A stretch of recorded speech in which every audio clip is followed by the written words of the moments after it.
경매 입찰가 산정 비밀에 대해서 말씀드리려고 합니다. 어떤 사람들이 입찰가 산정에 비밀이 있다, 나만의 비법이 있다, 이렇게 많이들 얘기를 하시더라고요.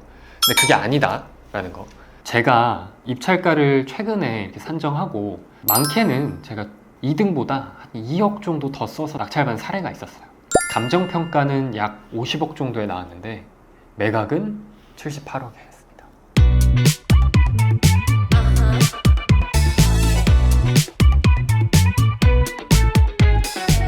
네, 여러분 안녕하세요. 오늘은 제가 초보자분들이 가장 궁금해할 경매 입찰가 산정 비밀에 대해서 말씀드리려고 합니다. 제가 이 비밀에 대한 결론은 영상 끝에 말씀드릴 테니까 끝까지 시청해 주시면 좋을 것 같고요. 여러분, 영상 볼 때 가장 중요한 게 제가 뭐라고 말씀드렸죠? 노트와 펜을 꺼내서 꼭 필기를 하면서 봐야 된다. 그래야 이해가 잘 되고 머리에 오래 남는다라는 거죠. 그럼 본론으로 들어가기 전에 오늘도 역시 제가 운영하고 있는 오픈 채팅방이 있습니다. 링크는 하단에 제가 넣어 드릴 테니까 또 이 영상을 보다가 궁금한 게 생기거나 아니면 물건을 처리하는 도중에 또 막히거나 하는 것들이 있으면 언제든 들어와서 편하게 질문하시면 될 것 같습니다. 그럼 바로 본론으로 들어가 보시죠. 사실 요즘 유튜브 많이 보면은 어떤 사람들이 입찰가 산정에 비밀이 있다, 나만의 비법이 있다, 이렇게 많이들 얘기를 하시더라고요. 근데 그게 아니다 라는 거. 비법, 비밀 이런 게 아니다. 그리고 입찰가 산정이 왜 중요할까요? 입찰가 산정하는 이 비법을 몰라도 사실은 한 200에서 500만 원 이렇게 벌어갈 수는 있어요.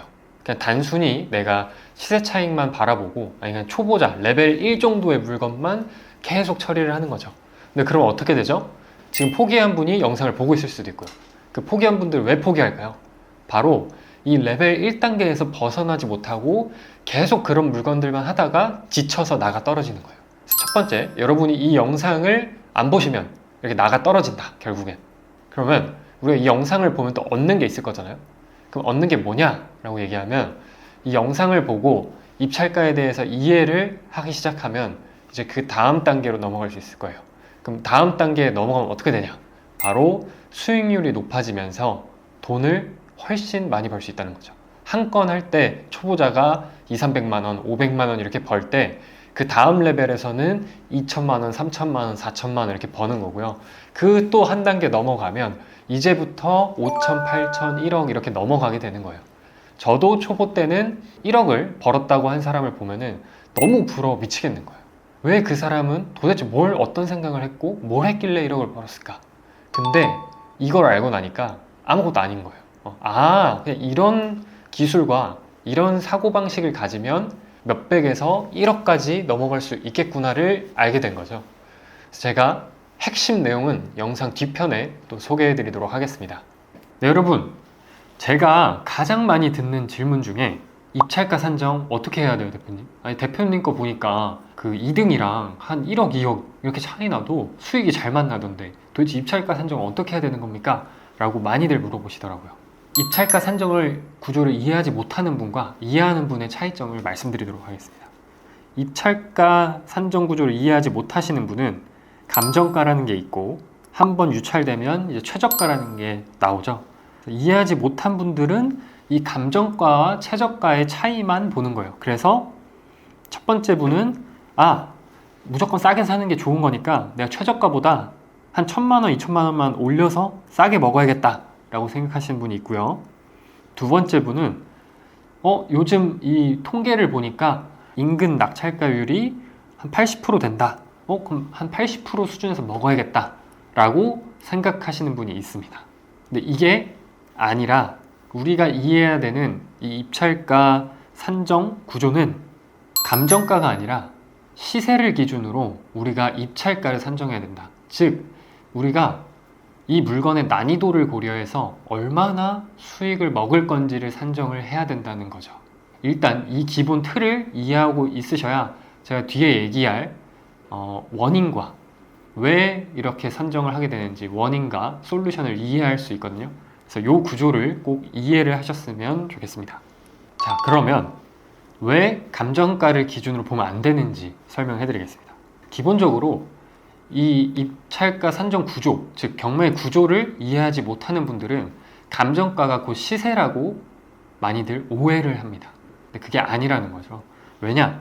기본적으로 감정은 경매가 시작되기 6개월에서 길게는 1년 전에 감정을 해요.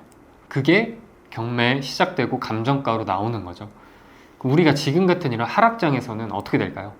6개월 전에 혹은 1년 전에 평가했던 가격이 지금은 훨씬 더 내려와 있겠죠.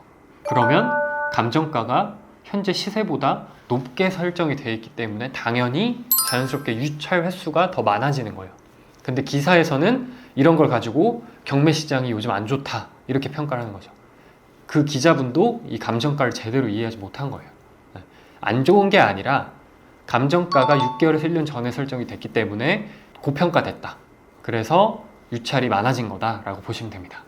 실제로 김포의 모 아파트인데 1년 전 23년도 초에는 한 11억 정도 했던 것 같아요. 지금은 많이 떨어져서 한 9억 뭐 이렇게 하는 거죠. 그러면 감정은 11억에 나온 거예요, 이 물건이. 근데 만약에 여러분이 구조를 모르고 감정가에 여기가 한 80%네? 그럼 80% 정도 받으면 되겠다 라고 생각하셨다면 망하는 거예요. 그래서 이런 실수를 하지 않기 위해서 이 구조를 꼭 알아야 된다는 거죠. 우리가 흔히들 한 2번, 3번 이렇게 유찰이 되면은 사람들 인식이 어떻게 되는지 아시나요? 여러분 한번 상상해 보세요. 내가 A라는 아파트를 보고 있는데 이 아파트가 한 번, 2번, 3번 이렇게 유찰이 된 거예요. 3번. 우리 인식 속에는 싸다 라고 생각이 되잖아요. 바로 감정가를 이해를 잘 못했기 때문이에요. 이렇게 싸다라는 인식 속에서 그럼 나 최저가에 한 1,000만, 2,000만 원 더 쓰고 들어가야지 라고 입찰을 하게 되면은 실패할 수도 있다는 거죠. 그래서 절대 이렇게 생각하시면 안 된다.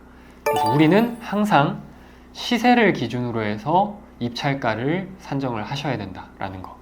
그러면 제가 여기서 팁을 하나 더 드리겠습니다. 흔히들 초보자분들이 힘들어하고 이렇게 떠나가는 이유가 낙찰을 못 받기 때문이잖아요. 성과가 나오면 계속 하고 싶겠죠. 돈을 버는데. 그래서 제가 하나 더 말씀드릴게요. 제가 입찰가를 최근에 이렇게 산정하고 많게는 제가 2등보다 한 2억 정도 더 써서 낙찰받은 사례가 있었어요. 왜 그렇게 쓸 수 있었을까요? 이게 초보와 고수의 차이거든요. 즉 시세를 내가 만들 수 있었기 때문이다 라고 이해하시면 됩니다. 아니 시세를 내가 만들 수 있다고? 아파트의 경우는 첫 번째 리모델링을 합니다. 리모델링을 통해서 내가 이 물건의 가치를 다른 데보다 조금 더 올려서 전세를 한 4, 5천 높게 받거나 아니면 시세를 한 2, 3천, 4, 5천 더 높게 매각하는 경우, 그런 경우가 있겠고, 상가 같은 경우에는 내가 이렇게 사업을 접목시켜서 월세를 더 높게 만들거나 아니면 임차인을 조금 더 대형 프랜차이즈 임차인으로 잘 맞춰서 가치를 높이거나 그런 방법들이 있습니다. 제가 받은 사례도 대형 상가였는데 그 상가에 제가 좋은 임차인을 넣었기 때문에 가치가 올랐어요. 그래서 감정평가는 약 50억 정도에 나왔는데 매각은 78억에 했습니다. 그래서 감정가를 너무 맹신하지 말아라. 우리는 시세를 기준으로 입찰가를 산정하면 된다는 거죠. 이런 경우가 있을 거예요. 만약에 물건 상태가 너무 엉망이야. 막 장판 다 뜯어져 있고 막 곰팡이 피어 있고 이래요. 그럼 저는 어떻게 하냐면 가격 협상을 합니다. 사장님, 이거 도배장판 다시 하고 다 철거하고 해야 되는데 가격 2천만 원만 깎아주세요. 왜냐? 어차피 제가 안 사면 그 물건은 누구도 건드리기가 쉽지가 않아요. 그렇게 꼬질꼬질한 거를 일반 사람들이 매입한다? 투자자 아니고서는 쉽진 않습니다. 그래서 가격 협상회가 일단 좋고요. 그렇게 협상된 가격을 통해서 저렴하게 사와서 셀프 시공이라고 하죠. 제가 각 전문가분들을 공정별로 작업 순서에 맞게 불러가지고 좀 더 저렴한 가격의 인테리어를 하는 거예요. 그러면 전세를 조금 더 높게 맞출 수 있고요. 전 저렴하게 샀기 때문에 전세를 높게 맞추면 다른 아파트보다 갭이 줄어드는 거겠죠. 아니면 제가 한 5억에 샀는데 인테리어를 한 1,500 했어요. 그럼 5억 1,500이 제 취득 원가잖아요. 근데 시세가 만약에 5억 5천이라고 했을 때 저는 한 5억 8천, 9천에 매각을 하는 거예요. 그게 바로 시세를 만든다라는 의미입니다. 그래서 이거를 할 줄 알면 이제 여러분들도 초보자에서 중수, 고수의 길로 갈 수 있는 거예요. 이게 사실 경매는 누누이 얘기하지만 경매에 집착할 필요는 없다. 경매는 싸게 살 수 있는 방법 중에 하나인 거고 조금 더 안전한 투자 기술 중에 하나인 거예요. 우리가 결국 이 경매를 잘하려면 뭘 잘 알아야 되냐? 이 부동산을 볼 줄 아는 이 눈을 키워야 되는 거예요. 눈. 이 물건이 좋은지 싼지 가치가 있는지를 판단할 수 있는 눈을 키워야 돼요. 근데 그 눈을 키우려면 사례 분석을 해야 돼요. 사례 분석. 저는 일주일에 3, 4개 이상 거의 매일 사례 분석을 하는데, 남들의 성공 사례를 내가 분석해서 이 사람은 이런 기준으로 이 물건을 좋게 봤고 매각까지 잘 됐구나를 판단을 하는 거죠. 그게 계속 쌓이고 쌓이면은 내 눈은 훨씬 더 좋아질 거예요. 1년 쌓이고 2년 쌓이고 하면은 진짜 여러분들이 상상하지 못할 정도로 좋아질 겁니다. 이건 제가 장담합니다. 제가 했기 때문에. 그럼 다시 본론으로 들어와서 우리가 입찰가 산정 구조를 그럼 이제 명확하게 제가 결론을 말씀드릴게요. 그럼 입찰가가 뭐냐? 도대체 어떻게 산정하는 거냐? 한 문장으로 정리하면 이 물건의 난이도를 보고 여러분이 먹고 싶은 만큼 적으면 된다. 물건의 난이도. 요즘 아파트 있죠. 여러분이 지금 보고 계시는 그 아파트. 그 아무런 권리적 문제가 없고 단순히 시세만 보면 되는 그 아파트. 그런 아파트들은 현 시세의 10% 정도의 낙찰을 받을 수가 있는 거예요. 어떻게 알았냐? 낙찰된 통계들 있죠. 법원 사이트 가면 나오거든요.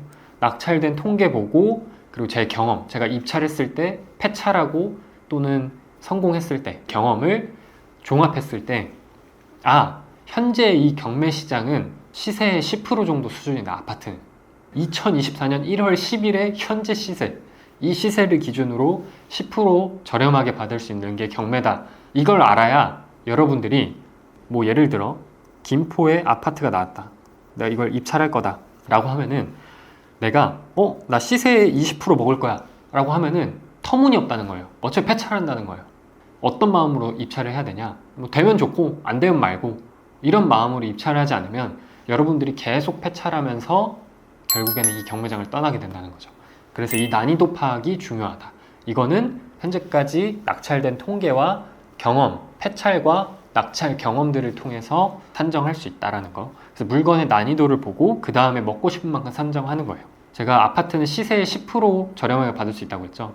내 자본 대비 얼마나 버냐? 보통 한 20% 정도 법니다. 한 15%, 10%에서 20% 정도 벌어요. 그래서 현재 이게 아파트의 시장이다라고 이해하시면 될 것 같습니다.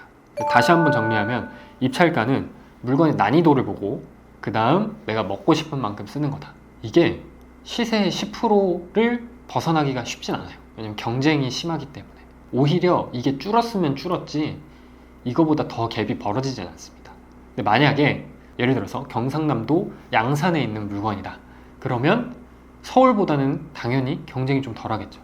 그런 거는 이제 시세보다 10에서 15% 이런 식으로 조금 더 남들이 꺼리는 걸 하면은 좀 더 싸게 받을 수 있다는 거예요.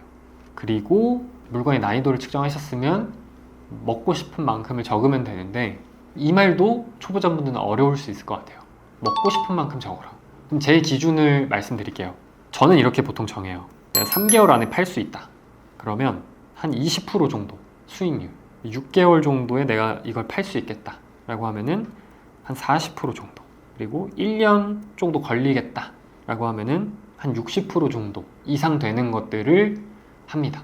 그래서 제가 얘기했죠. 아파트 같은 경우에는 물건의 난이도가 시세의 10% 정도 수준을 받을 수 있다. 그럼 10% 정도 수준을 받으면 수익률이 20에서 10% 정도 나온다. 그럼 저는 아파트 같은 경우에는 한 3개월 정도 회전율을 보고 입찰을 한다라는 거예요.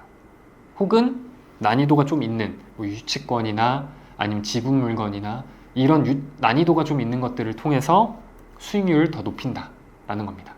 여러분, 이 수익률을 높이는 방식은 아까 얘기했지만 두 가지예요. 초보와 고수의 차이거든요. 첫 번째, 내가 시세를 결정할 수 있어야 된다. 리모델링이나 아니면 뭐 신축, 아니면 뭐 사업 접목 이런 걸 통해서 시세를 내가 만들 수 있어야 된다는 거. 그리고 두 번째는 예를 들어서 여러분이 지분 물건을 투자한다고 해볼게요. 지분이 뭐냐? 아파트를 남편과 아내가 공동 명의로 갖고 있었는데 남편분 사업이 잘 안 돼서 경매에 이 2분의 1 지분만 50%만 나온 거예요.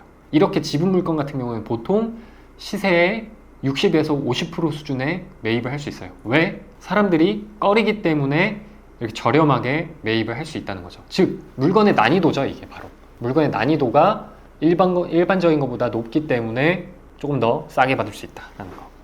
지금 말씀드린 게 입찰가 산정 노하우의 전부입니다. 3단계를 통해서 여러분들도 이제 명쾌하게 입찰가를 산정할 수 있을 거예요. 첫 번째, 시세 조사를 꼭 하셔야 됩니다. 현장 가서 현재 기준으로 시세 조사를 하셔야 되고요. 그 조사된 시세를 토대로 물건의 난이도에 따라서 일반적인 아파트 같은 경우에는 현 시세 기준 10%의 범위 내에서 여러분의 상황에 맞게 조율하시면 된다는 거예요. 내가 5% 싸게 받을 건지 아니 10% 싸게 받을 건지 이걸 조절을 하시면 된다는 거죠. 여러분, 이게 초보 때 벌 수 있는 그 수익 구간이 어느 정도는 정해져 있습니다. 그래서 여러분이 지금 500만 원, 1000만 원 이렇게 하는 건 누구나 다 거쳐가야 할 단계예요. 저도 그걸 거쳐갔고요. 근데 이제 여러분이 이 단계를 계속 거치면서 그 자리에 그대로 있는 게 아니라 계속 공부를 하시면서 여러분의 능력을 키우면 이제 다음 단계 넘어가면서 여러분의 이 수익 구간이 점점 커질 거거든요. 그래서 이 구간을 키우려면 제가 아까 말씀드렸다시피 리모델링 기술도 있어야 되죠. 다양한 물건을 알아야 돼요. 아파트뿐만 아니라 상가, 공장, 빌딩, 지분 물건 이런 특수한 물건들도 알아야 된다. 그럼 여러분의 수익 구간이 점점 더 커진다는 걸 인지를 하셨으면 좋겠습니다.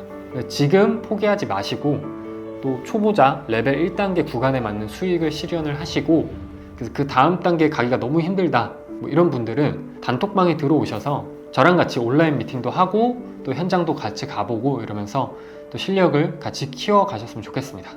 네, 이번 영상도 도움이 되셨다면 여러분의 그 감사한 마음이 날아가기 전에 댓글로 또 표현해 주시면 저한테 큰 힘이 될 것 같습니다. 그럼 앞으로도 또 유익한 그리고 저만의 이 찐 노하우를 많이 공유 드릴 수 있도록 하겠습니다. 네, 시청해 주셔서 감사합니다. 안녕.